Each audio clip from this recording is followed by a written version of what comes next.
पुराने जमाने की एक मान्यता है, ढोल, शूद्र, गवार, पशु और नारी सब ताड़न के अधिकारी।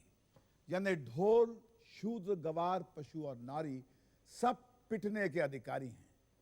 शर्म की बात है कि आज भी हालात बदले नहीं हैं। हर 5 में से 3 औरतें डोमेस्टिक वायलेंस की शिकार हैं। आज भी औरत को मारने में, उसे गाली गलौज करने में हमारे मर्द मर्दानगी समझते हैं। ऐसे ही एक मर्द की शौर्य गाथा आप देखेंगे हकीकत के आज के एपिसोड में। जैसा परी ने कहा था ना, सचमुच एक दिन राजकुमार आया और उसने देखा कि वहां पर तो सब कुछ रुक गया है। भगवा, उसने देखा कि वहां पर ना कोई पत्ते के हिलने की आवाज आ रही थी, ना पानी के कलकलाने की, और ना वहां पर ना कोई फूल महक रहा था, ना ही कोई चिड़िया चहक रही थी। भगवा, वो एकदम चकरा गया और धीरे धीरे उसी जंगल में आगे बढ़ता चला गया। भगवा, सुन तो रहा है ना तू? भगवा, भगवा। महाजनपुर मध्य प्रदेश का एक छोटा सा गांव है जहां भैरी बाई अपने भैया, भाभी और भतीजे बगुआ के साथ रहती थी। आंखों की रोशनी तो नहीं थी, पर अंधी आंखों में सपने बहुत थे। उसे आशा थी कि उसके सपने भी एक दिन पूरे होंगे, क्योंकि उसे भी एक राजकुमार मिल गया था। बालू, आ गई तू? बहुत याद आ रही थी। और नहीं तो क्या, काफी देर से आया है। बहुत देर हो गई। आजा तू तो बस। आजा आजा आजा, इतना इंतजार मत करवाया कर। बगुआ कहने लगा, बुआ कहानी सुनाओ, कहानी सुनाओ। बगुआ की ज्यादा चिंता है तुझे, है? मेरी नहीं है। बैठ, आजा, बैठ बैठ बैठ बैठ बैठ। बालू, ये देख, मैं तो दिखाना ही भूल गई। मेरे लगाए पेड़ के पहले फूल हैं। बगुआ बता रहा था कि लाल रंग के हैं। अच्छे हैं ना? हाँ, बहुत अच्छे, बहुत अच्छे। बालू, क्या हुआ? लगता है तू आज मुझे ऐसे ही जाने देगी। ऐसा क्यों बोलता है? और नहीं तो क्या। अरे रात रात भर जाग के तुझे याद करता हूँ और तू है कि मुझे फूल दिखा रही है। चुंगी भैया से बात करो ना। क्या बात करनी है? हमारे ब्याह की। ब्याह? हाँ, करूँगा ना। तो फिक्र क्यों करती है? बालू, चुप, बोल मत, बहुत बोलती है। बालू, तेरे भाई से बाद में बात करूँगा मैं।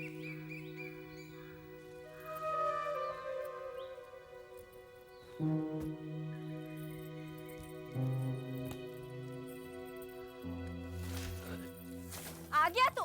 देख, अब तू ही देख ले, कब से गई है बाहर, अभी तक लौटी नहीं है महारानी जी। कौन, भैरी? हाँ, मंदिर जाती हुई ये कह कर गई है। 2 घंटा होने को आया, कोई नामो निशानी नहीं। ये तो आ जाएगी। हाँ हाँ, तू तो बस इसी आस में बैठा रहे। मैं अच्छी तरह जानती हूँ कौन से भगवान की पूजा हो रही है। तू भी तो बस। लो, आ गई। देरी हो गई? हाँ भैया, वो थोड़ा समय लग गया। अच्छा अच्छा, जा हाथ मुंह धो ले। अरे देखो जी, पूरा गांव बात कर रहा है। कब से कह रही हूँ उसको बिहा दो किसी के हाथ, लेकिन तुम मानेगा तब ना। अरे कैसे ब्याह दो किसी के हाथ? कोई ढंग का आदमी तो मिलना चाहिए। अंधी को क्या करना है ढंग के आदमी का? रामी, मुझ पर क्यों गुर्रा रहा है? एक तो दिन भर महारानी जी की सेवा करो। अपना काम वो खुद कर लेती। हाँ हाँ, कर लेती है। एक काम करने बैठ जाए तो पूरा दिन निकाल देती है, नहीं तो बैठी रहेगी उस पेड़ के फूल चुनते। आंखें नहीं है पर सपने जरूर देखेगी। तू तो भग भग भग भग भग भग, चुप रह भी। जो कहती हूँ ठीक कहती हूँ। जा मेरे लिए कुछ लेते हैं खाने के लिए। जाकर अपनी बहन को कहो। देखो जी, कह देती हूँ, एक दिन ऐसी ठोकर खाएगी ना कि होश ठिकाने आ जाएंगे।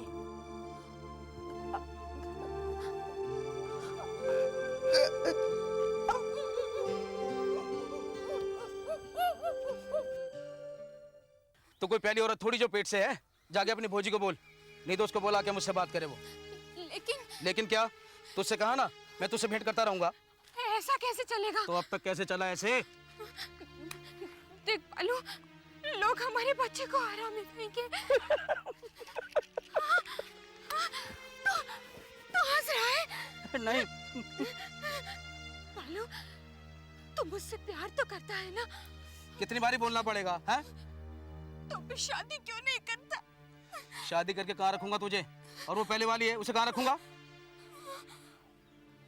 तो अपने भाई के पास रह। मैंने तुझसे कहा ना, मैं आके भेंट करता रहूंगा तुझसे। बालू, बालू, बालू, बालू।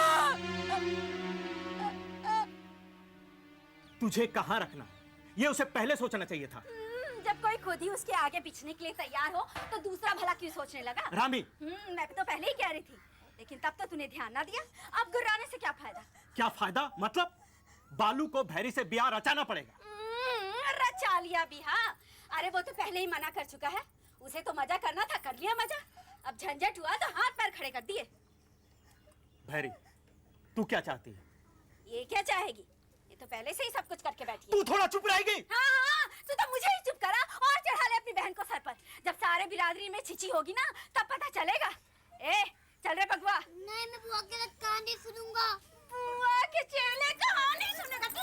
चल चल, तुझे सुनाती कहानी। चल, मुझे मत मार बगवा को। चल चलो कहानी सुनो। चल। देख भैरी, तुझे क्या करना है? क्या कहूँ भैया? मैं जाकर उससे बात करता हूँ। मैं देखता हूँ क्या कहता हो। मैं मना लूंगा उसे। पर तू चिंता मत कर, मैं हूं ना। भैया, बालू, बालू भैरी पेट से। तो तूने क्या सोचा है? मैंने क्या सोचना है? तुझे उससे ब्याह कर लेना चाहिए। ये नहीं हो सकता। क्यों नहीं हो सकता? एक अंधी से शादी करके मुझे कोई आफत मोर नहीं लेनी है। बालू भैरी पेट से है। तो उसे जाके बोल बच्चा गिरवा दे, लेकिन शादी के बाद भूल जाए। देख, बिरादरी में हमारी कोई इज्जत है, तू समझता क्यों नहीं है? उससे जाके पूछ, कभी मैंने उसे शादी का वचन दिया? अरे वो खुद ही आती थी खेत में तैयार होकर मुझसे मिलने। बालू, तू ठीक तरह से मान ले, वरना नहीं तो क्या करेगा? तू किसके पास जाएगा? जा, जिसे शिकायत करनी कर ले। चल। खड़ी खड़ी क्या सुन रही है तू? चल अंदर।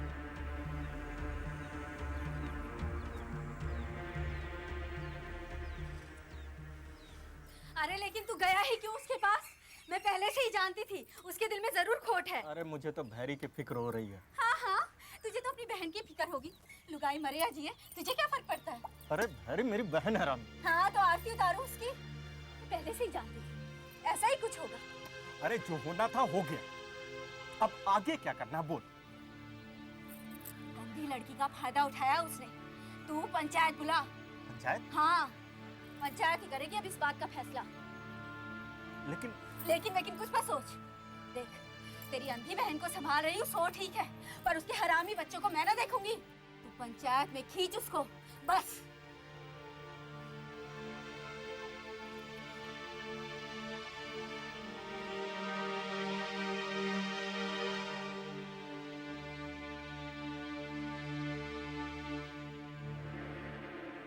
रामी के कहे अनुसार चुंगी लाल ने बालू के खिलाफ पंचायत बुलाई। बालू पंचायत में आने के लिए तैयार नहीं था, लिहाजा उसे पकड़ कर लाया गया। पंचों ने चुंगी की पूरी बात सुनकर बालू की चिरह की। बालू ने ये कबूल किया कि बहरी के पेट में जो बच्चा है वो उसी का था, लेकिन वो इस बात में किसी की दखलंदाजी नहीं चाहता था, क्योंकि उसके हिसाब से ये उसका निजी मामला था। अब ये तेरा निजी मामला नहीं रहा, पूरे गांव का मामला है, पंचायत का मामला है, समझा? हाँ तो देखो भाइयों, बालू ने जो भी किया वो गलत किया। बहरी बाई दोनों आंखों से अंधी है और इसने उसके अंधेपन का फायदा उठाया। यहाँ तक कि पंचायत के सामने कबूल भी किया है, मान भी लिया है कि उसके पेट में जो बच्चा है वो इसी का है। इसके लिए पंचायत इसको आदेश देती है कि बहरी बाई को अपने घर में ब्याह करके रखे और हर माह उसको हर्जाना देता रहे।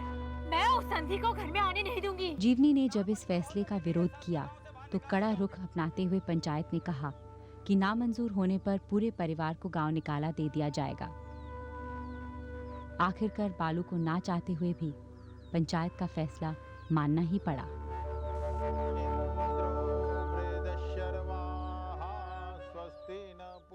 पंचायत के कहने पर 11 मार्च 1988 के रोज बालू को भैरी से शादी करनी पड़ी। भैरी इस फैसले से बहुत खुश थी। उसका सपना पूरा होने को था, पर वो क्या जानती थी कि अंधी आंखों से देखे हुए सपनों की हकीकत कुछ और ही होगी।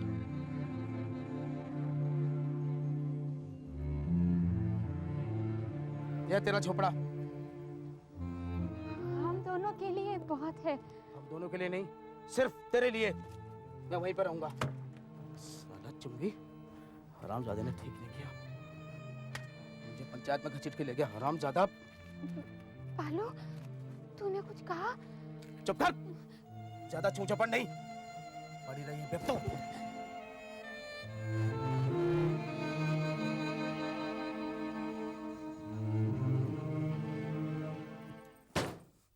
हरामजादी, दरवाजा खोल। दरवाजा खोल, नहीं तो निकाल दूंगा तुझे। खोल दरवाजा खोल, हरामजादी। और इस तरह से भैरी की शादीशुदा जीवन की शुरुआत हुई। पहले ही दिन उसने बालू का जो रूप देखा वो उसके लिए अनजान था और वो डर गई, पर उसे उम्मीद थी कि धीरे धीरे सब ठीक हो जाएगा चाय बना दे और बालू भी उसे उतना ही प्यार करेगा जितना कि वो उससे करती थी। अरे आग के साथ साथ तेरे कान भी मर गया क्या? तू मुझसे कह रहा था? और नहीं तो क्या? हाँ, अभी लाए बना के।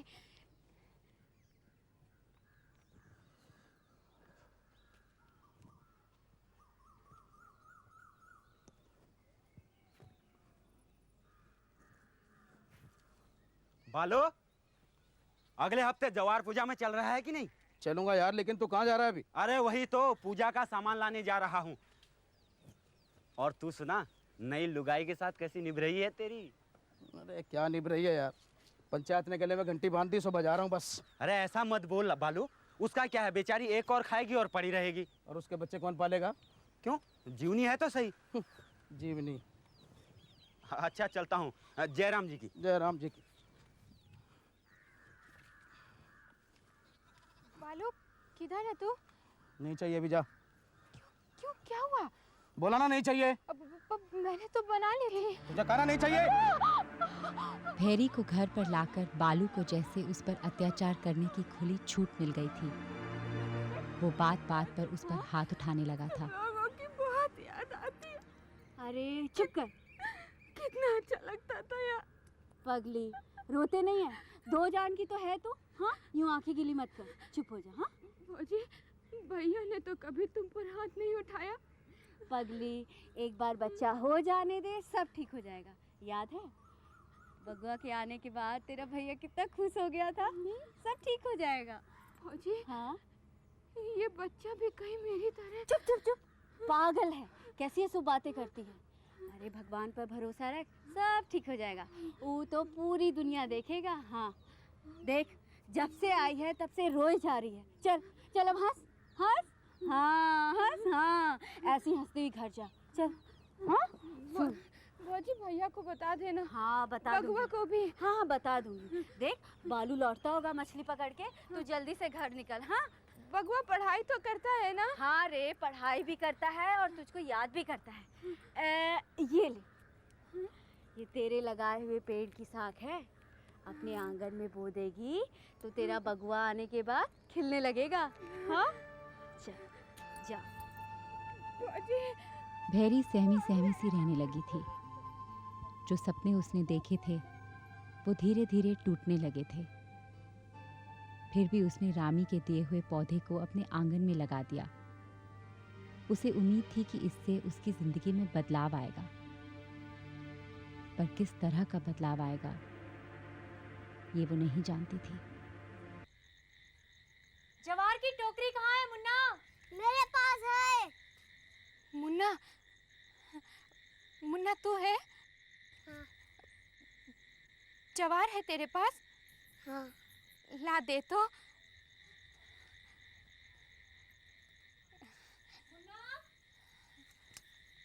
ये क्या? तू कौन होती है इसकी पूजा करने वाली? मैं, मतलब पेट से क्या हो गई? इस घर की बहू बन बैठी। वाह! चिवनी, जैसे तेरा मुन्ना वैसे मेरा बच्चा। मेरे मुन्ने की तेरे हरामी बच्चे से क्या बराबरी? क्या हो रहा है यहाँ पे? और तू कहाँ जा रही है? हैं? पूजा में। ये जाएगी तो मैं नहीं जाऊंगी। चुप कर। और तू कहीं नहीं जाएगी। चलो, मैं चप्पल पहन के आती हूँ। अंधी, मैं तुझसे कह रहा हूँ, यहीं पर रह तू। लेकिन हर घर की बहू ये पूजा करना चाहेगी। इस घर की बहू जीवनी है और वो पूजा में जा रही है, बस। पर पंचायत में कहा था कि तू मुझे भी बहू बनाएगा। साली बात बात पे पंचायत की धमकी देती है मुझे, हैं? तू क्या समझती है बालू पंचायत से डर गया? चल तुझे बताता हूँ हरामजादे, हैं?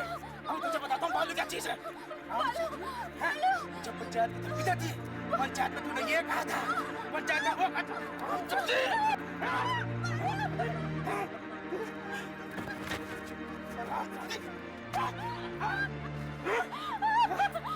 बुलाओ पंचायत को, बुलाओ मेरे भाई को, बुलाओ।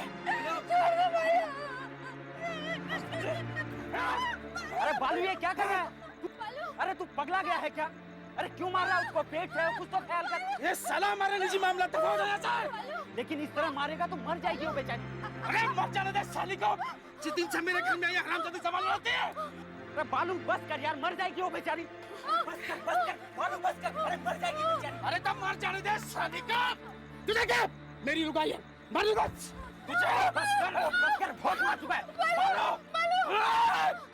तो हो जाए ऐसे, नहीं तो तुझे भी ठीक कर दूंगा।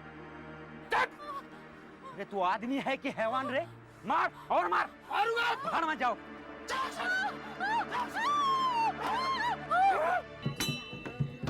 अरे दगड़ू, आने में इतनी देर कर दी? हाँ बस ऐसे ही जरा बालू के घर में देर हो गई थी। कैसे? मैं इधर पूजा को आ रहा था तो देखा इतने बड़े लठ से पीट रहा उसे। किसे? भैरी को? हाँ मैंने रोका भी, लेकिन मर्द लुगाई के बीच में हम कहाँ तक जा सकते हैं? चलो साहब, पूजा का समय हो गया।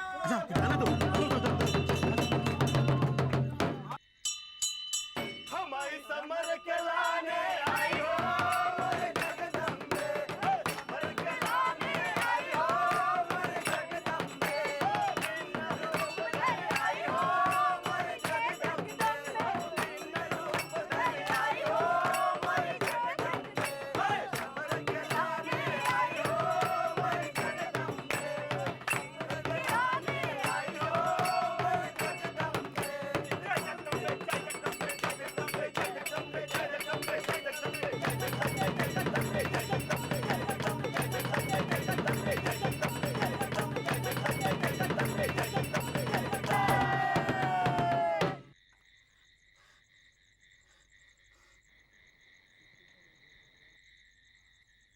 बोलो जगदम्बे माई की जय।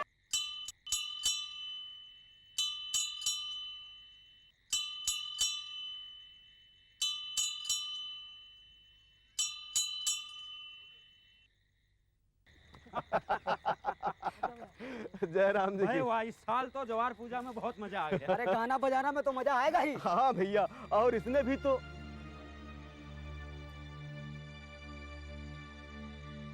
अरे ये तो भैरी है। भैरी? अरे ये तो मर गई। तू ही कह रहा था ना कि बालू से खूब पीटता है। मुझे उसे रोकना चाहिए था। अभी 15 दिन पहले इसका ब्याह हुआ था। और पंचायतों ने ही करवाया था। हाँ, रोज मारपीट करता था, रोज मारपीट करता था। एक नंबर का हरामी है। अगर मैं थोड़ी देर और रुक जाता तो ये बेचारी देखो। अब तुझे कोई अफसोस देखो, करने की। हम तीनों में से किसी को कोतवाल के पास जाना चाहिए। ठीक है, तू तुरंत कोतवाल के पास जा। हाँ, जा और चल, हम चुंगी को खबर करते हैं। चल फटाफट चल। आखिर शादी के 17 दिनों में ही अंत हुआ एक अंधे सफर का। भैरी खत्म हो गई। अंधी आंखों में सितारों के सपने लेकर हमेशा के लिए सो गई। मैंने खुद अपनी आंखों से देखा। मैं मंदिर जा रहा था रात को तो देखा बालू लाठी से अगले ही पीट रहा दिन था। पुलिस ने घटनास्थल से अपनी पूछताछ शुरू की। पिछली रात के हुए हादसे को दगड़ू ने पुलिस के सामने बयान कर दिया, जिससे सारा शक बालू पर पड़ रहा था। पास की ही झाड़ियों से भैरी की साड़ी का टुकड़ा मिला, जिससे ये पता चला कि भैरी की लाश को घसीटकर वहां लाया गया था। चलो साहब क्या बात होगी? क्या हुआ? मैंने क्या क्या शक के बिना पर पुलिस ने बालू के घर पर रेड कर दी। रेड के दौरान उन्हें वहां पर एक खून से सनी बनियान मिली, जिसे जलाने की कोशिश की गई थी, और उसके आंगन में कुछ चूड़ियों के टुकड़े मिले जो भैरी ने उस रात पहने थे। इन बातों से ये बात साफ हो गई कि भैरी की लाश बालू के आंगन से ही निकाली गई थी। अब बालू के गुनहगार होने में कोई शक नहीं था। कहाँ ले जा रहे हो उसे? अरे रुक जाओ, कहाँ ले जा रहे हो उसको? अरे सुनो मेरी बात।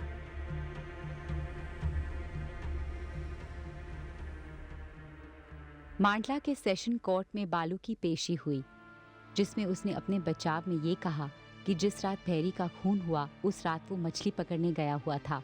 अपने बनियान पर लगा खून मछलियों का है, ये बताते हुए उसने कहा कि दगड़ू ने जिसे भैरी को पीटते हुए देखा था वो कोई और ही था। दगड़ू से उसका झगड़ा है, इसलिए दगड़ू उस पर झूठा इल्ज़ाम लगा रहा है। लेकिन सेशन कोर्ट ने 13 दिसंबर 1989 के रोज़ उसे दोषी ठहराते हुए आजीवन कारावास की सज़ा सुनाई। इस सज़ा के खिलाफ बालू ने मध्य प्रदेश हाई कोर्ट में अपील की, लेकिन हाई कोर्ट ने भी सेशन कोर्ट में सुनाई हुई सज़ा को सही बताया। भैरी को न्याय मिला नहीं, भैरी की लाश को न्याय मिला। भैरी के ना रहने से शायद ही किसी को कोई फर्क पड़ा। चुंगी और रामी का जीवन पहले जैसे चलने लगा और जीवनी भी अपने बच्चे के सहारे जीने लगी।